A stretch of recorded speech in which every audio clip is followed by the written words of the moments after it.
Good morning दोस्तों। तो आप लोग कैसे हैं?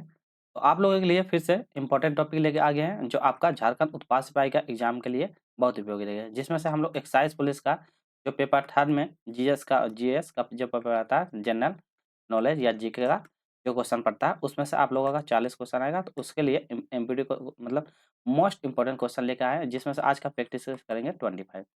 इससे पहले 24 कंप्लीट हो गया तो उसको जरूर देख लिया। और यदि आप अन्य किसी एग्जाम का भी तैयारी करते हैं तो उसके लिए ये प्रैक्टिस इसको देख सकते हैं। जिसमें से 40 एमसीक्यू पर क्वेश्चन करेंगे। या फिर आप झारखंड एक्साइज के साथ साथ झारखंड पुलिस का तैयारी करते हैं, सीजीएल का करते हैं, दरोगा का करते हैं या झारखंड फील्ड वर्कर का करते हैं या फिर झारखंड जेटेट का भी करते हैं तो इसके लिए आप इसको जीके का फिर देख सकते हैं। तो चलिए पहला प्रश्न की ओर बढ़ते हैं और देखते हैं कितना आप लोग सही कर पाते हैं। चलिए, तो आपका स्क्रीन पे दिख रहा होगा पहला क्वेश्चन है, निम्नलिखित में वह व्यक्ति कौन है जिनके भारत-पाकिस्तान का विभाजन करने वाला रेखा सीमांकित किया था? भारत और पाकिस्तान के बीच में जो सीमा को रेखा को विभाजित किया कि ये उसके बीच की सीमा रेखा होगी तो कौन-सा व्यक्ति है? सर मॉन्टिला डुरंग थे, सर हेनरी मैकमोहन थे, लॉर्ड माउंटबेटन थे या सर सिरियल रेडक्लिफ थे? कौन थे जो रेखा को विभाजित किए थे? चलिए, तो ये सभी आप याद रखिएगा। भारत और पाकिस्तान के बीच का भी जो सीमा की रेखा जो लगती है, उसको बोलते हैं रेड क्लिफ रेखा। तो ऑप्शन नंबर डी हो जाएगा रेड क्लिफ रेखा जो भारत और मतलब कि पाकिस्तान के बीच में, तो इससे भी याद रखा उसका नाम है सर सिरिल ए, ठीक है? अब जैसे बोलता है मैकमोहन रेखा, मैकमोहन रेखा किसके बीच में लगता है? ये भारत और चीन के बीच में, तो भारत प्लस चीन के बीच में, तो ये आपको याद रखना भारत और चीन के बीच में ये सीमा। डुरंडर रेखा जो किसके बीच में है? ये अफ़गानिस्तान में है, तो अफ़गानिस्तान प्लस पाकिस्तान के बीच में, तो अफ़गानिस्तान और पाकिस्तान के बीच में जो लगता है डुरंड रेखा लगता है, तो ये भी आपको याद रखिएगा। तो इसका सही आंसर हो जाएगा option number D. Question number 2, यदि सरकार द्वारा राज्य के नीति निर्देशक सिद्धांत को लागू नहीं किया जाता है, तो एक नागरिक को निम्नलिखित में से किसके पास जा सकता है? ये पूछा गया है।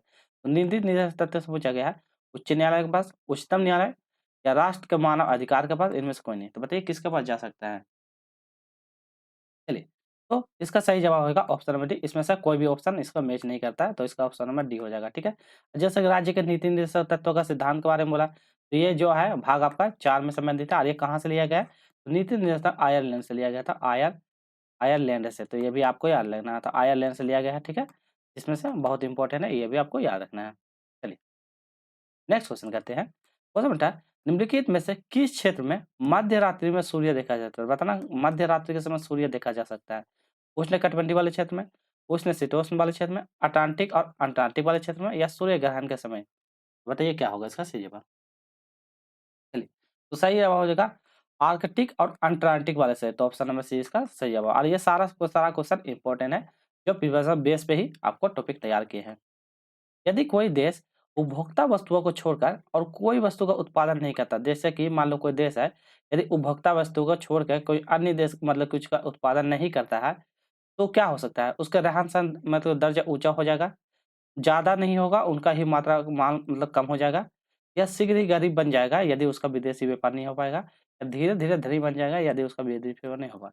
बताइए कि कोई भी कंट्री क्या है विदेश के साथ अपना व्यापार करते हैं, तो यदि वो विदेश के साथ अपना व्यापार करना बंद कर देगी तो क्या होगा? उसपे क्या असर पड़ेगा?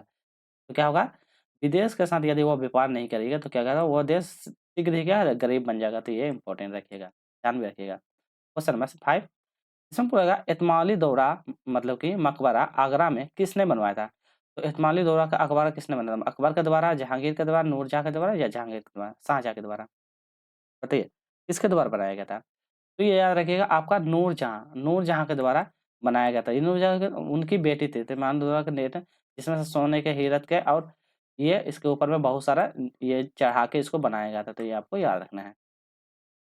क्वेश्चन नंबर 6, हिंदू स्वराज के लेखक कौन थे? एम के गांधी, बीजी तिलक, बीडी सावरकर, स्वामीनाथन था। तो बुक से भी आपका क्वेश्चन आएगा कि उसका लेखक कौन है? तो सही आंसर हो जाएगा ऑप्शन नंबर ए एम के गांधी। क्वेश्चन नंबर 7, इसमें पूछा गया राष्ट्रीय ध्वज उत्तोलन का प्रथम भारतीय नागरिक कौन था? मतलब कि ध्वज को फैलाने वाला जो फैलाया था, फैलाने का कारण कौन था? तो कौन सबसे किसके द्वारा फैलाया गया था पहले? सरदार पटेल के द्वारा, मैडम कामा के द्वारा, महात्मा गांधी के द्वारा या एनी बेसेंट के द्वारा? चलिए, तो किसके द्वारा उत्तोलन किया गया था?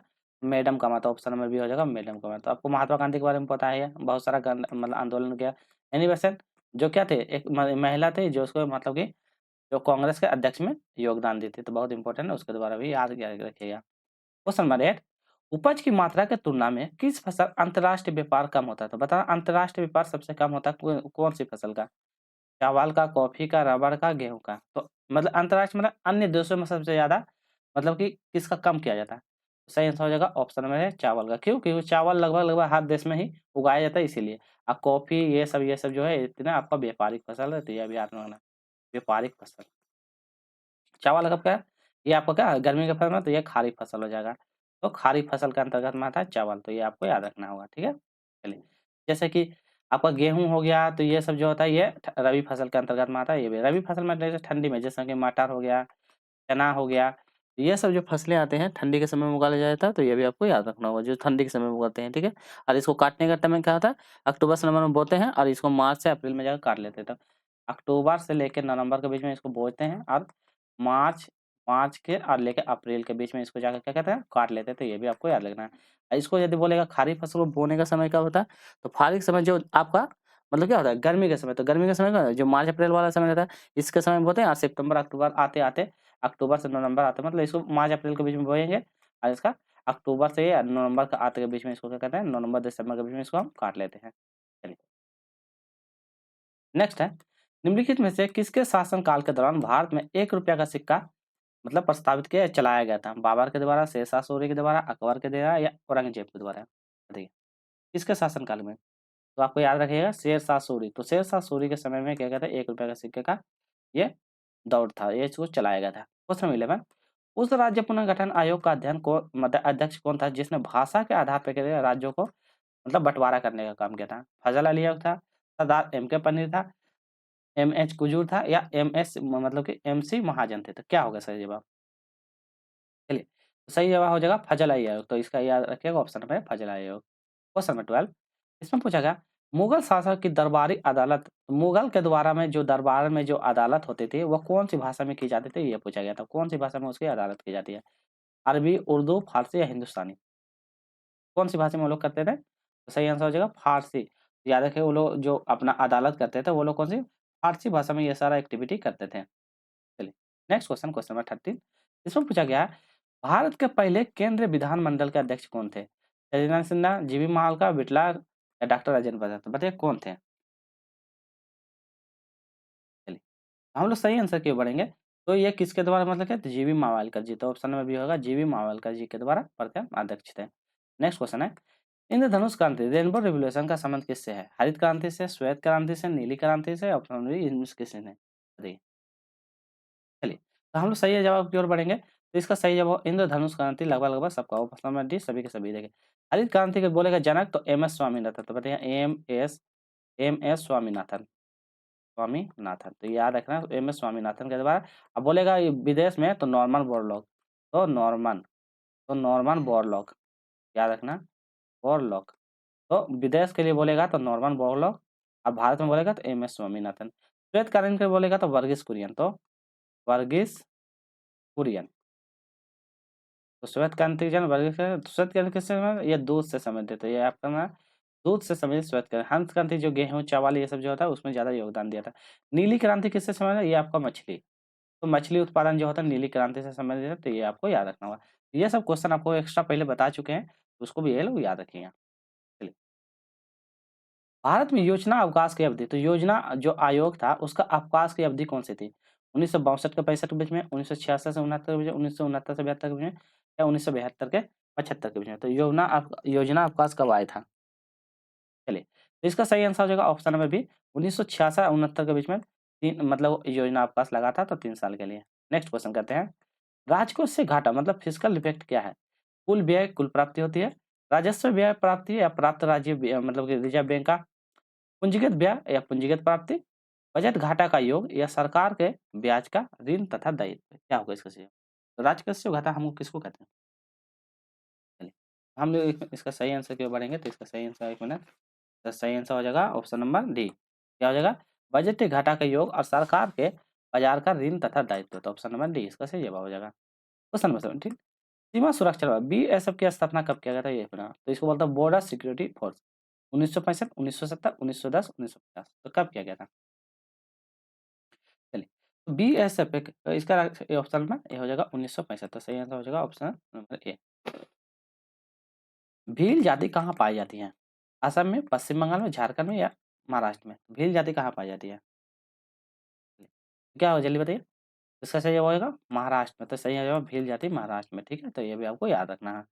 ये मतलब भारत मतलब सेकंड नंबर पे आता है भील जाति, पहले नंबर पे आता है गोंड, उसके बाद आता है भील, फिर उसके बाद संथाल। तो ये भी आपको याद रखना। तो भील जनजाति सेकंड नंबर पे आता है। चलिए अगला क्वेश्चन नंबर 19। इसमें पूछा महात्मा बुद्ध महापरिनिर्वाण कहाँ हुआ था? महापरिनिर्वाण मतलब अपना त्याग, जो आपका बॉडी का त्याग कहाँ कर दिया था, त्याग बताना है। लुम्बिनी में, बोधगया में, कुशीनगर या कपिलवस्तु में? तो बताइए महात्मा बुद्ध का महापरिनिर्वाण कहाँ हुआ था? तो इनका सही आंसर हो जाएगा कुशीनगर। तो ऑप्शन नंबर सी हो जाएगा कुशीनगर। तो आपका कुशीनगर कहाँ है? आपका बिहार। तो ये आपका लगेगा बिहार में। तो कुशीनगर का बिहार में। कपिलवस्तु क्या है? इसका कपिलवस्तु का जो है आपका क्या होता है? कपिलवस्तु नेपाल का कपिलवस्तु में यहाँ पे जन्म होता है। ठीक है, तो यहाँ पे जन्म होता है। तो जन्म जो होता है नेपाल का कपिलवस्तु में यहाँ पे जन्म होता है महात्मा गांधी का। बोध गया में क्या था? ये अपना उपदेश दिया था। तो उपदेश देता है, यहाँ पे उपदेश देता है। और लुम्बिनी में यहाँ पे क्या कहता है? अपना ज्ञान की प्राप्ति करता है। तो याद रखना ज्ञान की प्राप्ति होती है यहाँ पे। तो ज्ञान की प्राप्ति यहाँ पे होती है। चलिए जैसे जो मतलब महापरिनिर्वाण आप महाभिनिष्क्रमण उसको बोलते हैं महाभिनिष्क्रमण। तो महाभिनिष्क्रमण होता है जहाँ अपना क्या कहता है? घर त्याग करता है। तो घर त्याग को बोलता है घर त्याग। तो घर त्याग को बोलते हैं महाभिनिष्क्रमण। ठीक है, आप बोलेगा महापरिनिर्वाण तो यही जो होता है मृत्यु हो जाता है महापरिनिर्वाण। ठीक है, चलिए और एक बोला जाता है इसमें धर्म धर्म चक्र परिवर्तनम। तो धर्म चक्र परिवर्तनम इसको बोलते हैं प्रथम उपदेश। तो प्रथम जो उपदेश दिया था इनको बोलता है धर्म चक्र। प्रथम उपदेश को धर्म चक्र परिवर्तनम कहते हैं। नेक्स्ट, मगध की प्रारंभिक राजधानी कौन सी थी? पाटलिपुत्र, वैशाली, राजगीर या चंपा? मगध। तो सही आंसर हो जाएगा राजगीर। तो ऑप्शन नंबर सी हो जाएगा राजगीर। अब पाटलिपुत्र के समय ये आपका अशोक का समय में। तो अशोक का समय में जो पाटलिपुत्र था ये आपका कहाँ पर था? पटना। ये भी आपको याद रखना है। नेक्स्ट क्वेश्चन करते हैं। अगला है निम्नलिखित में तो कौन सा मरुस्थल अमेरिका में है? मोटा जवा, अटकामा, गोबी या सिम्पसन? तो ये ऐसे मरुस्थल से भी क्वेश्चन आप लोगों का आ गया कि कौन सा मरुस्थल कहाँ पे है ये बताना है आपको। चलिए सही आंसर हो जाएगा ऑप्शन नंबर ए हो जाएगा मोटा जवा। ऑप्शन नंबर ए हो जाएगा मोटा जवा। नेक्स्ट क्वेश्चन कहते हैं क्वेश्चन नंबर 23।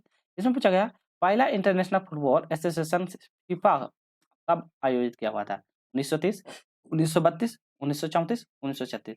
फर्स्ट बार फीफा कहाँ आयोजित किया था, मतलब कि कब किया गया था? सही आंसर हो जाएगा ऑप्शन नंबर ए हो जाएगा 1930 में। नेक्स्ट है उत्तर कोरिया की राजधानी। तो राज्य और राजधानी से भी आपको क्वेश्चन आएगा तो ये भी आपको ध्यान रखना। सियोल, पोंगपोंग, आदि बाबा या अरमान? बताना है इसका कहाँ उत्तर कोरिया की राजधानी कहाँ है? चलिए तो उत्तर कोरिया की राजधानी हो जाएगा पोंगपोंग। और तो ऑप्शन नंबर बी हो जाएगा पोंगपोंग। Question number 29। भारत के पूर्वी घाट एवं पश्चिमी घाट मिलते हैं काराकोरम पहाड़ी में, अन्नामलाई की पहाड़ी में, नीलगिरी की पहाड़ी में या पलानी की पहाड़ी में? तो बताइए कहाँ मिलते हैं?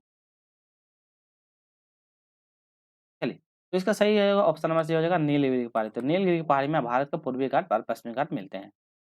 नेक्स्ट क्वेश्चन कहते हैं। इसमें पता है ग्रीन हाउस प्रभाव का अर्थ क्या है? उष्णकटिबंधीय प्रदेशों में मकानों का प्रदूषण से संबंधित है। वायु ऑप्शन नंबर बी होता है वायुमंडलीय आकर्षण के कारण सौर ऊर्जा के विकास से संबंधित है। ऑप्शन नंबर सी वायुमंडल कार्बन डाइऑक्साइड के कारण सौर ऊर्जा का विपासक से संबंधित है। ऑप्शन नंबर डी प्रदूषण रोकने के लिए ग्रीन हाउस खेती से संबंधित है। बताइए किससे संबंधित है?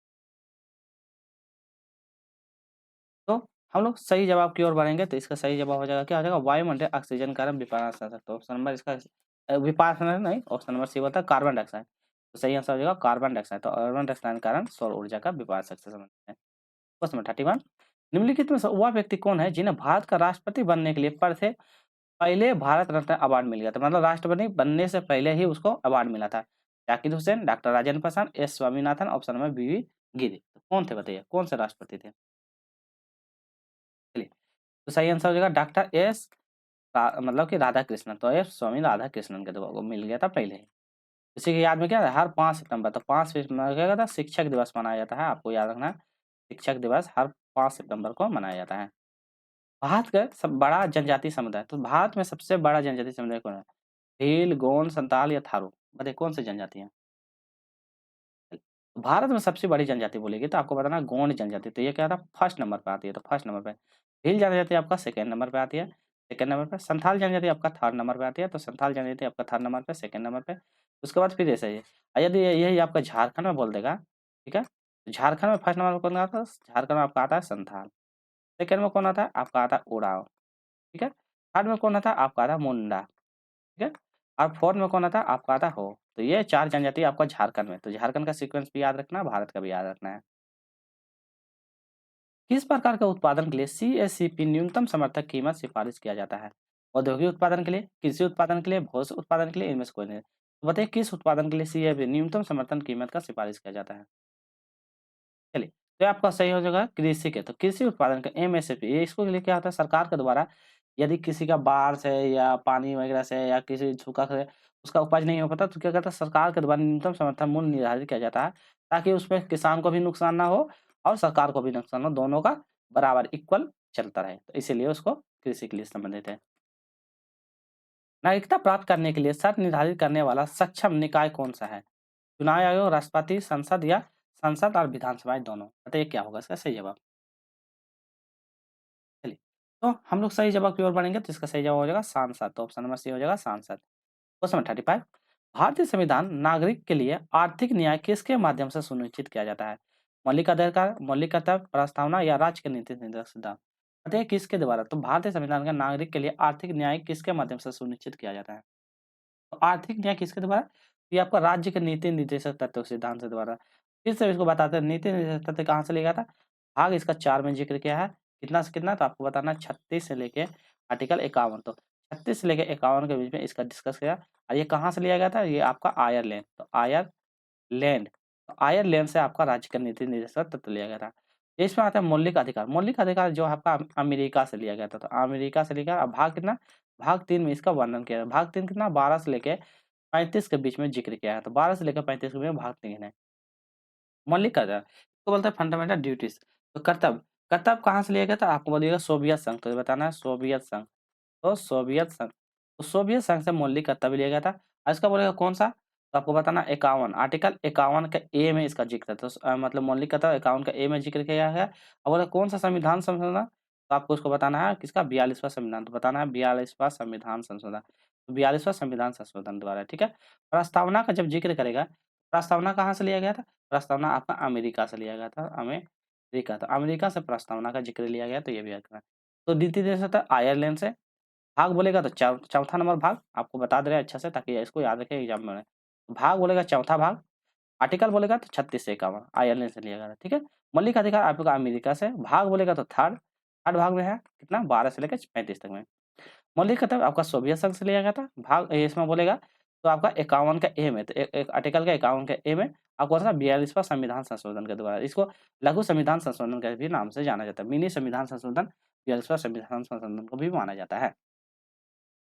इसमें पूछा क्या है? राज्य के सदस्यों को चुनाव कितनी अवधि के लिए किया जाता है? तो बताओ राज्यसभा के सदस्यों के चुनाव कितनी अवधि के लिए करते हैं? 2 बार, 4, 6 या 5? बताइए। राज्यसभा का जब भी चुनाव के सदस्य होता है तो 6 वर्ष के लिए होता है। आपको याद रखना होगा सौ, रोल, मोला सरला से याद रखिएगा। सौ से होता है सांसद, ठीक है? तो संसद का जिक्र होता है, रो से होता है राज्यसभा। तो राज्यसभा, ये राज्यसभा, लो से होता है लोकसभा। लोकसभा। अब इसको बोलेगा कितना-कितना है? तो ये बोलेगा 79 ये 80 और 81 तो ये भी आपको रहना। इसमें बोलेगा राज्यसभा सदस्य की संख्या कितना है? 6 लोकसभा सदस्य की संख्या कितना है ना? 5 तो लोकसभा इसको बोलते हैं छोटा सदन, इसको बोलते हैं छोटा सदन, इसको बोलते हैं बड़ा सदन जिसमें सदस्यों की संख्या 6 मतलब 6 साल के लिए। तो बोलेगा कितना साल के लिए? तो 6 साल के लिए ये होता है। लोकसभा बोलता है तो 5 साल के लिए, जिसमें 51 में ज़िक्र किया तो ये सब आपको याद रखना है। चलिए, नेक्स्ट है किसी क्षेत्र की जनसंख्या घनत्व किस संख्या द्वारा मापते हैं? बताइए किस-किस संख्या से मापते हैं हम? लोगों के द्वारा माप सकते हैं, बच्चों के द्वारा, परिवार के द्वारा, मकान द्वारा। तो हम जैसे जनगणना करते हैं, तो उसके में मतलब कैसे करेंगे, कैसे काउंट कर सकते हैं? तो हम वहाँ के हर देशों की जनगणना करने के लिए हम लोग कितना लोग हैं, उससे हम कर सकते हैं। नेक्स्ट है प्रसिद्ध दिलवारा मंदिर स्थित है, उत्तर प्रदेश में, राजस्थान में, महाराष्ट्र में या मध्य प्रदेश में? तो बताइए दिलवारा मंदिर कहाँ स्थित है? चलिए, सही आंसर हो जाएगा आपका राजस्थान में स्थित है, तो ऑप्शन नंबर बी होगा राजस्थान। अगला क्वेश्चन है 39 भारत में सदाबहार क्रांति की शुरुआत किसने किया था? एम एस स्वामीनाथन, वंदना शिवन, आत्मसेन या इंदिरा गांधी ने? बताइए सदाबहार क्रांति का शुरुआत किसने किया? सही आंसर होगा एम एस स्वामीनाथन। तो ऑप्शन नंबर ए हो जाएगा स्वामीनाथन के द्वारा सदाबहार क्रांति का शुरुआत किया गया था। चलिए नेक्स्ट क्वेश्चन कहते हैं क्वेश्चन नंबर 40 गवर्नर द्वारा नियुक्त किया जाता है राष्ट्रपति को, प्रधानमंत्री को, राज्य का मुख्यमंत्री या राज्य के न्यायाधीश को। तो गवर्नर के द्वारा किसको मतलब कि ये किया जाता है। क्वेश्चन को ध्यान से पढ़ना और ध्यान से बताना है। चलिए, तो गवर्नर के जब भी नियुक्त किया जाता था आपका राष्ट्रपति, तो राष्ट्रपति के द्वारा इनकी नियुक्ति की जाती है। निम्नलिखित में से कौन सा भारत का आर्गेनियम राज्य था? तो आर्गेनियम राज्य कौन सा है? मिजोरम, नागालैंड, सिक्किम या त्रिपुरा? बताइए। तो आर्गेनियम राज्य जब भी बोलेगा तो आपको याद रखना होगा सिक्किम, तो याद रखना सिक्किम, तो सिक्किम आपको याद रखना बहुत इंपॉर्टेंट है। जनसंख्या के दृष्टि से सबसे कम, तो सबसे तो बताइएगा सबसे कम जनसंख्या वाला आपका यही है सिक्किम, तो सबसे कम जनसंख्या आपका सिक्किम है, तो याद रखना है। चलिए नेक्स्ट क्वेश्चन है किस सम्राट ने किसी विभाग की स्थापना को दीवाने कोही के नाम से दिया था? तो दीवाने कोही के नाम कौन दिया था? मोहम्मद बिन तुगलक, औरंगजेब, शाहजहां या अकबर? तो बताइए किसके द्वारा दिया गया था? तो ये आपका दिया गया था मोहम्मद बिन तुगलक, तो ऑप्शन नंबर ए हो जाएगा मोहम्मद बिन तुगलक के द्वारा दीवाने कोही का नाम दिया गया था। क्वेश्चन नंबर 44 भारत के राष्ट्रीय आय इनमें से तैयार किया जाता है, राष्ट्रीय आय किसके द्वारा तैयार किया जाता है? आरबीआई के द्वारा, एनएसओ के द्वारा, सीएसओ के द्वारा, इसको बोलते हैं सीएसओ, ठीक है, एनएसओ का और वित्त मंत्रालय। तो बताइए किसके द्वारा राष्ट्रीय आय का निर्धारण किया जाता है? राष्ट्रीय आय का निर्धारण आपका सीएसओ, तो ऑप्शन नंबर सी हो जाएगा सीएसओ के द्वारा निर्धारण किया जाता है। नेक्स्ट क्वेश्चन नंबर 45 इसमें 50 क्वेश्चन है उसको कर लेते हैं। भारत में कपास की खेती के लिए सबसे आदर्श क्षेत्र कौन सा है? पारंपरिक घाटी, इंडो गंगा, डेक्कन पठार या कच्छ का रण? देखिए क्या होगा। तो भारत के कपास की खेती के लिए सबसे आदर्श माना जाता है आपका डेक्कन का पठार, तो डेक्कन का पठार सही जवाब हो जाएगा। नेक्स्ट क्वेश्चन नंबर 46 निम्नलिखित में से भारतीय राज्य में कौन सा भूटान के साथ लंबी भूमि सीमा साझा करता है? तो लंबी भूमि सीमा साझा करने वाला कौन है? असम, सिक्किम, अरुणाचल प्रदेश या पश्चिम बंगाल? अच्छा भूटान के साथ, तो ये भी ध्यान रखना भूटान के साथ सीमा कौन साझा करता है ये पूछा गया। चलिए, भूटान के साथ आपको साझा करने वाला कौन हो जाएगा? असम, तो आपको याद रखना है असम, तो सही आंसर हो जाएगा असम भूटान के साथ। अब पश्चिम बंगाल के साथ भारत के साथ, तो भारत भारत का ये पश्चिम बंगाल नहीं बांग्लादेश बोलता है तब, ये नहीं पश्चिम बंगाल, बांग्लादेश बोलता है, तो बांग्लादेश भारत का सबसे ज़्यादा सीमा साझा करते हैं, ठीक है? कितना करते हैं बांग्लादेश का ज़िक्र होगा तो 4096.7 तो ये बांग्लादेश से आज बोलेगा यदि भारत का साथ सीमा कम करने वाला सबसे कम करता है आपका अफ़गानिस्तान, तो ये है ना अफ़गानिस्तान। भारत का साथ बोलेगा तब अफ़गानिस्तान 106 किलोमीटर का सीमा साझा करते हैं। चलिए अगला क्वेश्चन है पृथ्वी का कितना प्रतिशत भाग जल से ढका हुआ है? 61, 71, 51, 65 तो कितना परसेंट भाग जल से ढका हुआ है? चलिए, जल से ढका हुआ आपका 71% ढका हुआ है, तो ये भी आपको याद रखना है। 48 नंबर क्वेश्चन कर लेते हैं, इसमें पूछा गया है 1 मिनट चलिए। भारत के संविधान के निम्नलिखित में अनुसूची में से किसमें भारत का राज्य भाषा का ज़िक्र तो राज्य भाषा का ज़िक्र कौन-सा में दिया है? 8वीं में, 12वीं में, 11वीं में, 10वीं कौन-सा अनुसूची में दिया गया है? चलिए, जब भी बोलेगा भाषा, भाषा जो होगा 8वीं अनुसूची, तो 8वीं अनुसूची में 8वीं अनुसूची में सबसे पहले 14 भाषा थी, इसमें फिर एक भाषा जोड़ा गया तो इसका नाम था सिंधी। याद रखना सिंधी भाषा को जोड़ा गया था कब? 1967 में। तो सबसे पहले एक भाषा सिंधी भाषा को जोड़ा गया था। देखिए कैसे-कैसे होगा 14 था, 1 जोड़ेंगे तो 15 हो गया। 15 के बाद फिर 3 भाषा को जोड़ा गया था, तो 3 भाषा फिर जोड़ा गया था, इसको बोलते हैं नो, मो, को नमक से याद करेंगे। इसमें से नेपाली याद रखना है नेपाली, फिर मणिपुरी मणिपुरी और उसके बाद कोंकणी, तो कोंकणी, तो कोंकणी भाषा, तो ये 3 भाषा को फिर यहाँ जोड़ा गया, तो कितना आया 15 3 18 हो गया आपका। फिर उसके बाद 4 भाषा को जोड़ा गया था, 4 भाषा टोटल जोड़ के 22 भाषा, तो 4 भाषा कौन थी? फिर उसके बाद 4 भाषा जोड़ा गया, ये इसको जो जोड़ा गया था, इसमें ना 1992 में इसको जोड़ा गया था, 1992 में इसको जोड़ा गया था 3 भाषा। फिर 2003 में, तो 2003 में 4 भाषा जोड़ा गया, किसमें? जिसमें से बोडो, बोडो था, डोंगरी था, उसके बाद मैथिली था, उसके बाद संथाली था, तो ये भी आपको याद रखना संथाली। तो बोडो, डोंगरी, मैथिली, संथाली तो 4 भाषा को ये जोड़ा गया सीक्वेंस बोडो, डोंगरी, मैथिली, संथाली 4 भाषा को इसको जोड़ा गया था 2003 में, ठीक है? तो ये भी आपको याद रखना होगा और ये सारा सारा इम्पोर्टेंट है, आपको याद रखना है। जैसे इसमें बोला गया 12वीं पंचवर्षीय योजना किससे? तो ये आपका 12वीं बोलेगा तो आपका नगर निगम से, तो 12वीं नगर निगम, तो नगर निगम। तो नगर निगम से संबंधित जिसमें बोलेगा विषय कितनी है? तो इसमें बोलेगा विषय की संख्या 18 विषय, तो इसमें विषय 18 विषय। 11वीं संख्या किसमें? पंचायत से संबंधित है, तो पंचायत से संबंधित है, इसमें बोलेगा विषय की संख्या, तो इसमें विषय की संख्या 29 विषय है। 10वीं पंचमी किसमें है? दल-बदल, तो दल-बदल, तो दल-बदल से संबंधित है 10वीं अनुसूची, तो ये आपको याद रखना है। निम्नलिखित में से कौन-सा राष्ट्रपति के निर्वाचन मंडलों में भाग नहीं लेता? तो निर्वाचन मंडल में भाग नहीं लेते थे। सांसद के द्वारा निर्वाचित दोनों सदन, राज्य के द्वारा विधानसभा में निर्वाचित सदन, दिल्ली तथा पांडिचेरी में संघ राज्य के विधानसभा में निर्वाचित सदस्य या राज्य विधान परिषद का सदस्य। तो कौन भाग नहीं लेते ये पूछा गया है। चलिए, भाग नहीं लेते हैं, अब बताइए। राज्य के विधानसभा के परिषद के जो सदस्य होते हैं वो इसमें भाग नहीं लेते। आज का अंतिम प्रश्न कर लेते हैं। भारत नियोजन आयोग की स्थापना किस वर्ष किया गया था? 1950, 1951, 1952 या 1949? बताइए, भारत में नियोजन आयोग, इसको बोलते हैं नियोजन, इसी को बोलते हैं, नाम बदल के क्या कह रहा है? नीति आयोग। तो नीति आयोग कब, मतलब ये क्या क्या स्थापना कब किया है, तो ये बताना है। अच्छा, नियोजन ये अलग होता है, नीति आयोग कुछ और होता है, ठीक है? चलिए, तो इसका सही जवाब हो जाएगा इस क्वेश्चन नंबर ए, तो 1950 हो जाएगा इसका सही जवाब 1950। आज का अंतिम प्रश्न देख लेते हैं। इसमें बोला है, भारत के प्रधानमंत्री की नियुक्ति कौन-सा अनुच्छेद के तहत होता है? अनुच्छेद 74, अनुच्छेद 73, अनुच्छेद 75, अनुच्छेद 150, मतलब 175। बताइए क्या होता है? तो प्रधानमंत्री की नियुक्ति किसके माध्यम से होती है? चलिए, जब भी प्रधानमंत्री के बोलेगा तो 75, तो सही आंसर हो जाएगा 75 के द्वारा। यदि 74 का ज़िक्र करते हैं तो 74 जो आपका राष्ट्रपति के बारे में होता है। राष्ट्रपति, तो राष्ट्रपति के बारे में क्या होता है? 73 का ज़िक्र जो होता है, तो 73 किसमें? आपका संघ की शक्तियों के बारे में, संघ की शक्ति, जो संघ की शक्ति है उसके बारे में ज़िक्र है। और 175 आपका राज्य के राज्यपाल, तो राज्य के राज्यपाल का। तो ये सब इतना आपको याद रखना, राज्य के राज्यपाल के बारे में ज़िक्र करता है। तो इतना सब आपको याद रखना होगा। वीडियो अच्छी लगी हो तो क्या करना, वीडियो को सब्सक्राइब ज़रूर कीजिएगा, लाइक कीजिएगा, शेयर कीजिएगा। क्योंकि देखिए, ऐसा कंटेंट आप पढ़ के जाइएगा तो आपको एग्ज़ाम में भी लगेगा कि कुछ एक्स्ट्रा पढ़ के आ गए। तो देखिए, रट्टा मार के जाके कोई फ़ायदा होगा नहीं। आप थोड़ा डिटेल में पढ़ के जाइएगा तो आपको लगेगा कि चलिए कुछ तो सीख के गए हैं, ठीक है? इसी तरह कंटेंट के लिए यूट्यूब चैनल को ज़रूर सब्सक्राइब कर लीजिएगा। फिर मिलेंगे नए उत्पाद सिपाही से संबंधित क्वेश्चन के साथ। आज के लिए इतना ही। जय हिंद, जय भारत, जोहार।